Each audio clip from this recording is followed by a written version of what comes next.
सासू माँ बदल गई। कहानी उस घर की है जहाँ बहू और बेटी को एक माना जाता था, लेकिन फिर अरे शिखा बेटा, तू रसोई में क्यों घुसी रहती है? जा, रोटी मैं बना लूंगी। नहीं नहीं माँ जी, आप बैठिए, बस सारा खाना बन ही गया है। श्वेता को बोल देती हूँ, वो खाना लगा देगी सबका। सॉरी भाभी, मेरे पास वक्त नहीं है। माँ, मुझे पैसे देना, पार्लर जाना है। हाँ हाँ चली जाना, भाभी को भी ले जाना। वो भी जाने को बोल रही थी पार्लर, पर पहले ना मदद कर दे उसके खाना लगाने में। देख माँ, वो बहू है, उसे बहू रहने देना, इतना सर पर मत चढ़ा भाभी को। श्वेता, ज्यादा मत बोला कर। बहू और बेटी में कोई फर्क नहीं होता है। जा जाकर काम कर। ननद को माँ का भाभी से इस तरह प्यार करना बिल्कुल अच्छा नहीं लगता। वो बार बार किसी न किसी तरह माँ को भाभी के खिलाफ भड़काती रहती, लेकिन कोई फायदा ना होता। एक रोज, अरे बेटे किशन, जा बहू को कहीं घुमा कर ला, सारा दिन घर में काम करती रहती है। हाँ हाँ माँ, हम लोग जा रहे हैं ना गोवा। अच्छा जी, भाभी ने तो हमें बताया भी नहीं। वैसे तो सारी पंचायत करती है, ये गोवा वाली बात क्यों छुपा गई हमसे? अरे क्योंकि उसे खुद नहीं पता था बहन। मुझे टिकट सस्ती मिल रही थी तो मैंने बुक कर दिया। हाँ शिखा, पैकिंग कर ले, संडे हम जा रहे हैं गोवा। दोपहर में शिखा पैकिंग कर रही थी कि सास आ जाती है। ये क्या बहू, साड़ियाँ? अरे गोवा जा रही है घूमने या फिर शादी में मायके हैं? माँ जी, ऐसा कुछ है ही नहीं, समझ में नहीं आ रहा क्या रखूं कपड़े में। अरे तेरी और श्वेता की साइज तो एक ही है, उसके कुछ मॉडर्न कपड़े ले ले, आकर लौटा देना।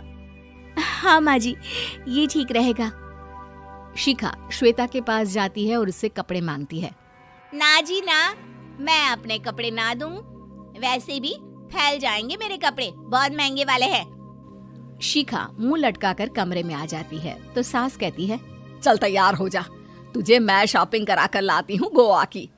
बस फिर क्या था, सास बहू निकल जाते हैं मार्केट और एक से बढ़कर एक ड्रेस खरीद कर घर आते हैं। पहले बता देती कि नए कपड़े दिलाने वाली है भाभी को, तो मैं अपने ही दे देती ना भाभी को, मुझे दिला देती नए कपड़े। देख श्वेता, परिवार का मतलब सबके साथ रहना होता है, ना कि सिर्फ अपना सोचना। वैसे भी तुझे अच्छे संस्कार सीखने चाहिए। और रही बात कपड़ों की, तो शिखा, आज से घर पर भी तू मॉडर्न कपड़े ही पहनेगी। कोई जरूरत नहीं है ये साड़ी वाड़ी लपेटने की। अब क्या था, घर पर श्वेता और शिखा एक जैसे रहते। एक बार पड़ोसन आती है। अरे बेटा, अपनी माँ को तो बुलाना, जरा बात करनी है। शिखा सास को बताती है और रसोई में चली जाती है। ये आपकी बेटी बहुत बड़ी हो गई है, इसके लिए एक रिश्ता है, कहो तो बता दूं। ये बेटी नहीं बहू है, घर में सब एक जैसा ही रहता है। वैसे मेरी बेटी भी बड़ी हो गई है, कोई रिश्ता हो तो जरूर बताना। पड़ोसन रिश्ता लेकर उन लोगों के घर आती है। तब श्वेता की होने वाली सास कहती है, तो ये घर है, कितने मंजिल का है? और ये बहू ने आपकी क्या पहन रखा है, जीन्स टॉप? अरे भाई, साड़ी वाड़ी नहीं है क्या इसके पास? देखिए, सर्दी है तो साड़ी में बहू कैसे मैनेज करती, वैसे पहनती है साड़ी भी। देखिए, हम लोग ठहरे पैसे वाले लोग, कोई कमी नहीं है हम लोगों के पास पैसों की, बहुत पैसे हैं, जमीन, नौकर चाकर, कार, सब कुछ है, लेकिन घर में संस्कारी बहू चाहिए, समझ रही हैं ना आप? सास कुछ कहती कि श्वेता बोल पड़ती है, हाय रे, नौकर चाकर से लेकर जमीन, कार, पैसा, हाँ, मुझे रिश्ता मंजूर है मुझे। अरे रुक जा श्वेता, मैं बात कर रही हूँ ना। देखिए, हम लोगों के घर इतनी आजादी नहीं मिलेगी। अरे हाँ कर देना माँ, हाँ कर दे जल्दी से। सास क्या करती, बेटी की शादी ऐसे घर में कर देती है जहाँ ना उनके विचार मिलते हैं और ना ही आचार। शादी के बाद एक रोज फोन पर, श्वेता बेटा, एक बार घर आ जा, बहुत दिल करता है तुझे देखने का। माँ, वो घर पर बहुत काम होता है, कैसे आऊँ? बड़ा घर है, लेकिन आने जाने वालों की लाइन ही लगी रहती है। बेटा मैं तो जानती थी उस घर का हाल, लेकिन तू ही नहीं मान रही थी। माँ देख, हर घर का यही हाल है। तेरी बेटी को यहाँ घूंघट हटाने की परमिशन नहीं है और एक तरफ भाभी स्कर्ट पहनकर घूम रही है। बेटा मुझे क्या पता था कि मेरी बेटी को ससुराल के नाम पर पिंजरा मिल जाएगा। अच्छा माँ, फोन रखती हूँ, सास को गर्मा गर्म रोटी खिलानी है। तुम लोगों की तरह नहीं कि एक रोटी बनाओ, एक सब्जी बनाओ, फिर सारा दिन फ्री होकर घूमो।